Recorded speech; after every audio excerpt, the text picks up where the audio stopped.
我嗰時咧，係我就好懶型咁樣話呢首歌係屬於你㗎，我永遠都唔會賣同埋唱出去，係which我後悔，因為分咗手。我第一次聽有人讀歷史做音樂，應該係 in general 第一次聽有人讀歷史後，我自己覺得咧，如果你睇一出戲，咁你唔會中間先撳入去開始睇，就睇到尾㗎嘛，你會由頭睇㗎嘛。宇宙大爆炸開始讀起。其實我係一個都幾宅嘅人嚟係嘅，叛逆的魯魯修呢套係我最中意嘅動畫嘅。我好中意喺日本嘅公園影相嘅，因為日本嘅公園咧通常都係。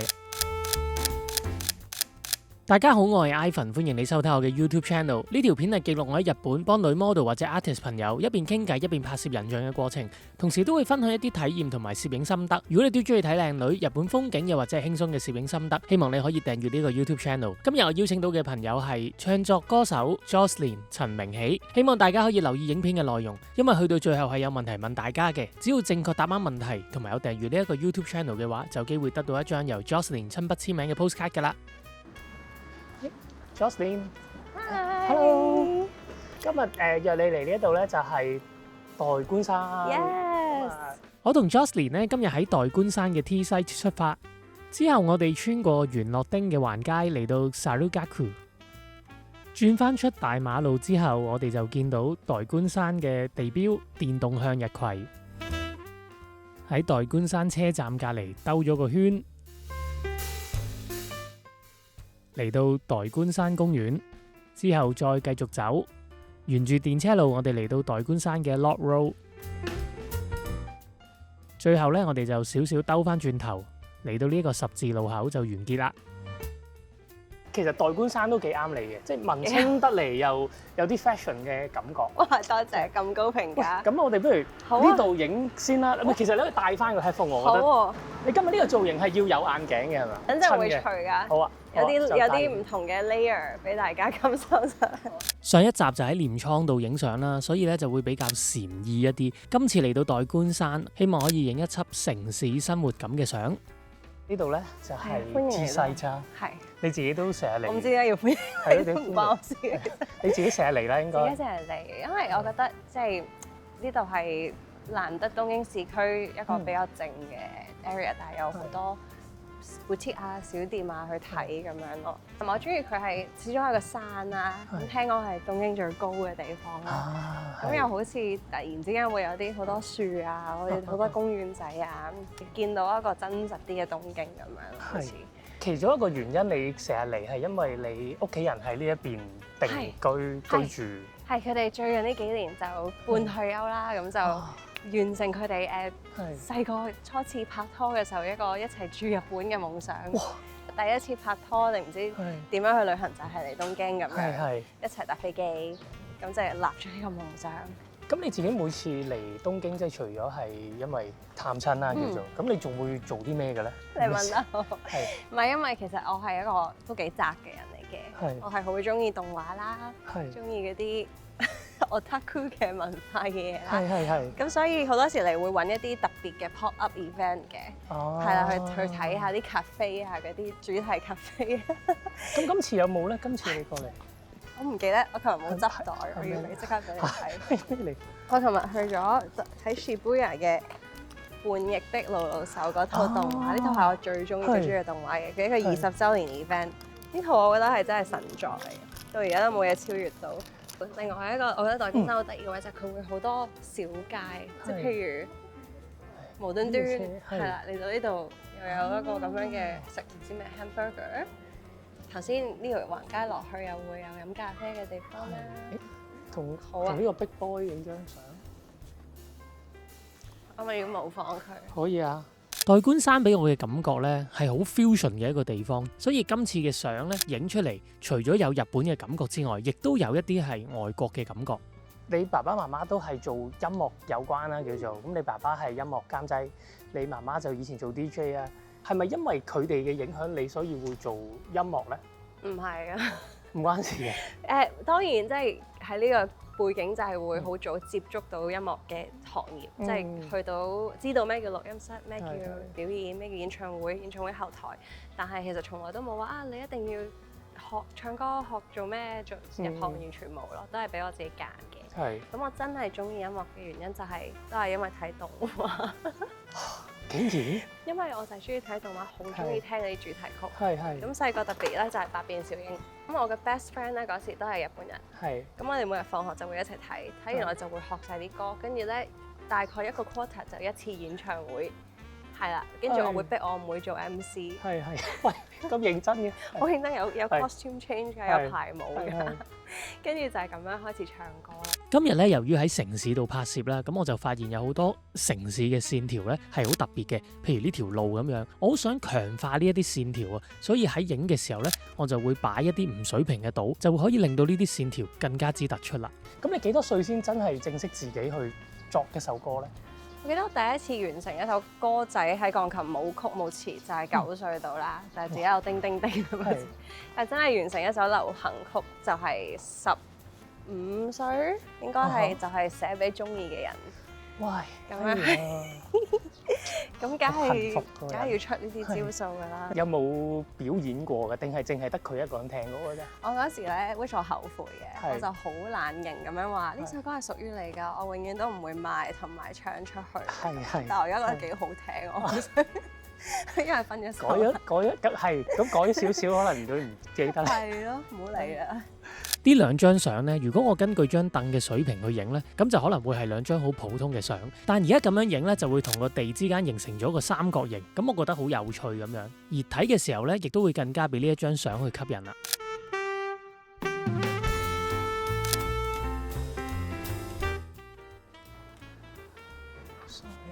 哇，好靚喎！好，企喺欄杆，佢企上面一層。好啊。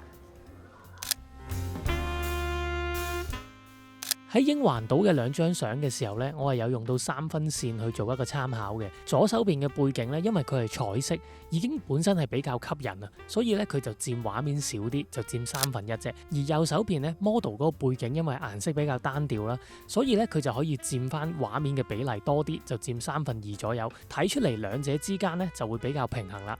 其實你自己做嘅音樂，你有冇俾你屋企人去聽，嘗試去俾啲意見咁樣咧？千祈唔好，係，即係永遠同屋企人一齊做嘢，或者有啲嘢太撞咧，我覺得係好破壞關係。所以從來佢哋都冇聽過你啲歌。都唔係嘅，即係細個啲都會。咁但係而家越大，特別係最獨立咗啦，即係變晒 indie 離開晒公司之後，就更加攞翻個主導權咯。係啊，即係都係一種自我保護嚟嘅，同埋有時去到某個位咁，其實真係見仁見智嘅啫喎，即係有啲嘢係冇得，唔需要問或者唔需要太係咯，即係都係聽自己咁樣。即係我好感恩佢哋係培養型啦，即係有啲咩有興趣都盡量俾我去試，俾我去接觸，即係音樂有冇關都好。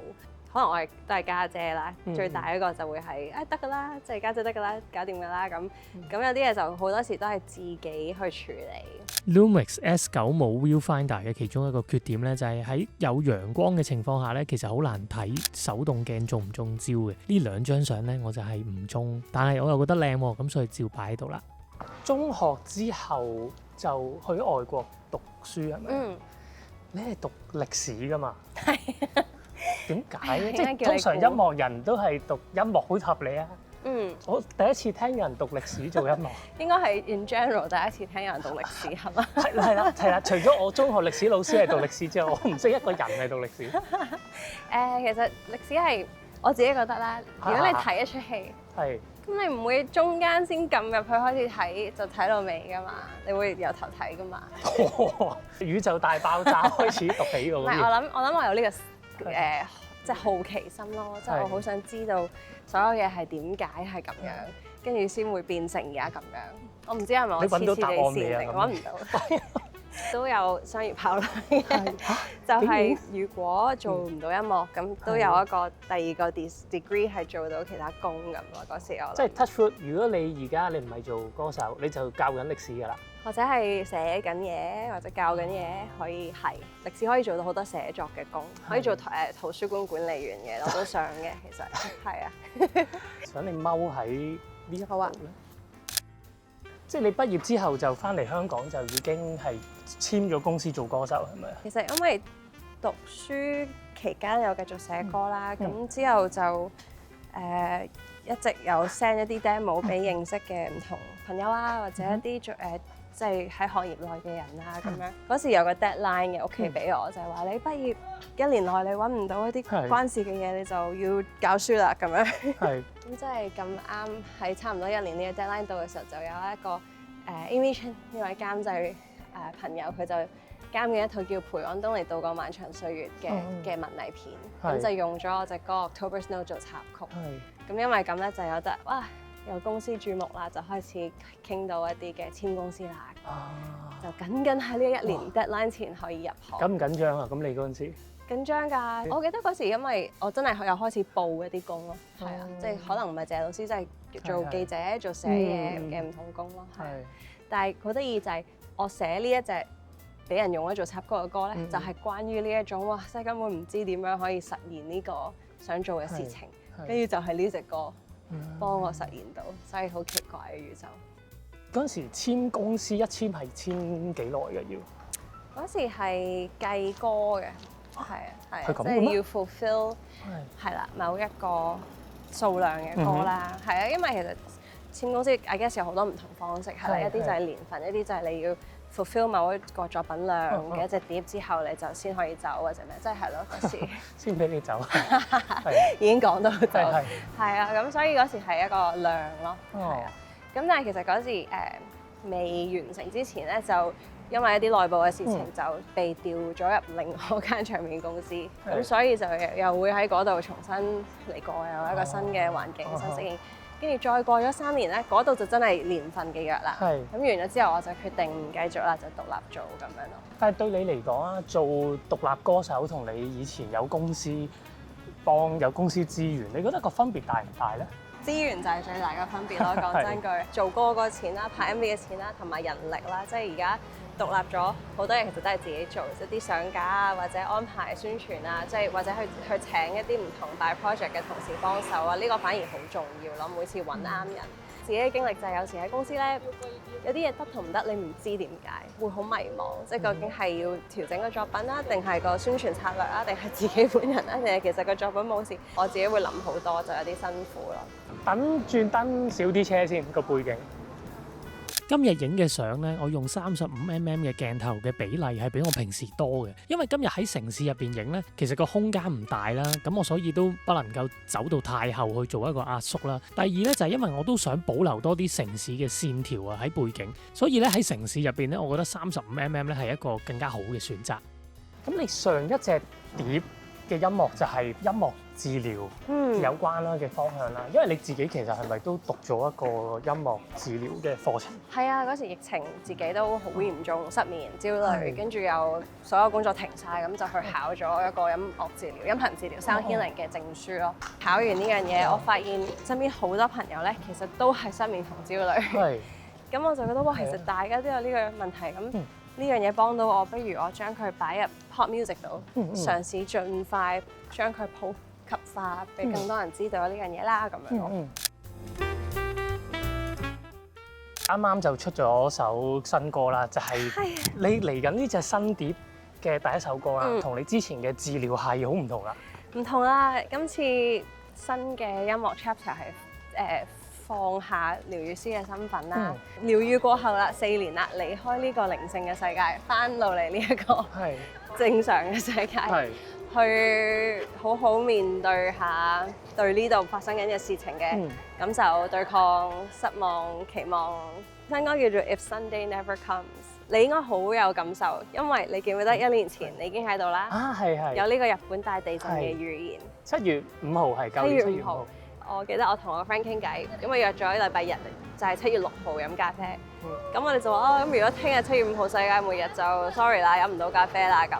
我個 friend 就話咁 see you on Sunday if it comes 咁樣。咁我就有 inspiration 去寫呢隻歌，就係 If Sunday Never Comes。其實我都好厭倦呢一個末世嘅世代，即係日日啲新聞咧講緊世界點差啦。咁我覺得係好攰啊呢個氛圍。咁我就有種放屁嘅感覺。咁今日咧，除咗有你本人之外咧，亦都有你呢個新歌嘅 MV 嘅男主角出現，就係佢啦。就係有冇名㗎？請問 Monster。哦，佢就叫 Monster。係。坐呢一個坐上唔上到？我好中意喺日本嘅公園影相嘅，因為日本嘅公園咧通常都係顏色好鮮豔啦，佢入邊嘅好多遊玩設施都好靚啦。而 model 喺影相嘅過程當中咧，亦都會展現到佢好童真嘅一面。咁呢啲相咧，我就覺得好真係展現到 model 自己本身真實嘅性格啦。而今日影相嘅時候咧，太陽咁啱就喺後方啦，所以就形成咗一個好靚嘅 flare 啦。除咗做歌手以外啦，係到今年年頭我發現咧，其實係有做主持喎。係啊，一個突然嘅新嘗試。我不嬲咧，其實唱歌啊、演戲啊，其他嘢我都中意㗎，我都想試嘅。係咁當然初心真愛係音樂啦。係咁但係你知呢個世代其實好多人都係 slasher，特別獨立嘅話，其實真係要做好多嘢去維生。嗰時有呢個機會，知道開電視有呢個夜晚嘅節目。係咁佢哋都想係心靈療愈啲，嗯咁我就去 pitch 啊，不如做一個又有音樂又有音頻治療，又講下心事，又可以收信睇下啲 message，同大家傾下偈嘅一個節目啦，咁樣一個契機咯。我覺得我做音頻治療呢樣嘢都有少少 calling 嘅，即係我覺得啊，難得我係唔知深刻點解條路行到呢個位，呢個係一個我可以同大家分享，可能對大家有好處嘅嘢，同呢樣嘢 related 嘅，我都好 open 去分享咯。係啦，我就係想嚟呢度啊 Lock Roll。除咗做嗰個節目之外，我仲見你都仲有喺開電視有另一個節目，一個數榜嘅節目。係有呢個節目。呢個都得意嘅，企喺前面講。你係咪啱啱好似完晒即係呢方面？係啊，咁啱就係所謂第一季或者暫時呢個模式就完咗啦，咁就停晒拍完，咁我就可以專注出新歌做宣傳。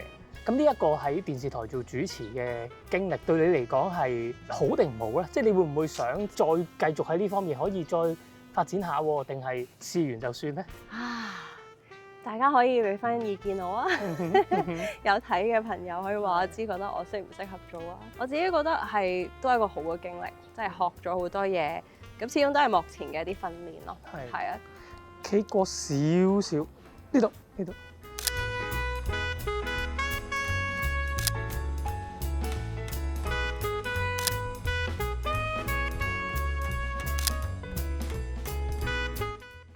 呢個凳可以。好啊，你係企啊頭先？可以。過嚟，我覺得都幾靚。咁你去翻呢邊先，呢個陽光靚啲。好啊。水泥牆、木同埋陽光呢三個元素咧，我自己都好中意嘅。咁所以一見到呢三個元素喺同一個畫面出現咧，我就知道一定要影低㗎啦。所以每一張相咧，我都盡量要保留到呢三個元素都見到。而家嘅你同你啱啱初入行嘅時候嘅想像分別大唔大咧？我覺得某程度上，而家比起我出道嘅時候，雖然而家獨立咗，冇咁多支持，條路更加唔清晰。某程度上，我比嗰時更多咗一個 image 或者明確嘅目標或者幻想。可能細個啲真係有種哇，擁咗入去，擁咗入樂壇，擁咗入公司，跟住唔係咁，真係唔係我唔想嗰種擁，純粹係有時哇，我唔係好知係點咁樣就要跟住行快。嗰時未必真係可以好清晰講到其實個終點係點，但係而家可以越嚟越做翻自己，好 sure 我係好想以陳明憙呢樣嘢表達到咩俾大家聽嘅時候，我覺得清晰咗咯，反而係啊。雖然實際上唔係，因為真係隨時做唔到落去嘅。哇，幾靚喎呢度！係咯，我想你橫過馬路。你做歌手，你有冇一個目標俾自己一定要幾多歲之前達到一啲乜嘢咁樣？啊，有啲短期嘅，係啦，而呢個短期係會思考咗長期嘅目標去 set，即係譬如可能上年嘅目標就係我點都要出到隻碟，完咗呢個系列，跟住開到個 show。係。咁而呢個目標 set 咗就係因為我會覺得希望可以再過2年就係一個大啲嘅場，跟住再過多2年又再大啲嘅場，即係咁樣去諗咯。到而家為止你冇做過日文歌㗎嘛？冇啊。點解唔做日文歌？你日文又咁好？好問題，就做啦。就做係啦。最後呢個地方咧，影完之後我先發現大廈外牆嘅顏色同 Jocelyn 今日嘅衫係襯咗色，所以出嚟嘅效果我覺得好特別，亦都好靚。咁今日辛苦晒。咁如果大家未睇 Jocelyn 個 MV 咧，咁可以去翻佢 YouTube 嗰度睇個 MV 啦。咁如果 Sunday 會再嚟就再見。好，拜拜。多謝你睇到呢度，去到最後呢，我真係有張 postcard 要送俾大家嘅。只要你答啱我跟住問嘅問題，同埋有訂閱呢一個 YouTube channel 嘅話，你就有機會喺3個名額入邊俾我抽中得到呢一張 postcard。每張 postcard 都係有 Jocelyn 嘅親筆簽名 ，postcard 係會由日本寄出送俾你。問題就係Jocelyn 嘅新歌《If Sunday Never Comes》MV 入邊個主角叫咩名呢？將你嘅答案喺下邊留言區回答，我就會喺2個星期之後抽出3位嘅幸運兒，我會喺你哋嘅留言下邊回覆，記得留意啦。如果你都中意呢類影片，希望你可以訂閱呢一個 YouTube channel， 仲要 like 同埋 share 俾你身邊嘅朋友睇。如果想實質支持，可以俾個 Super Fans 我。咁我哋下一條影片再見啦，拜拜。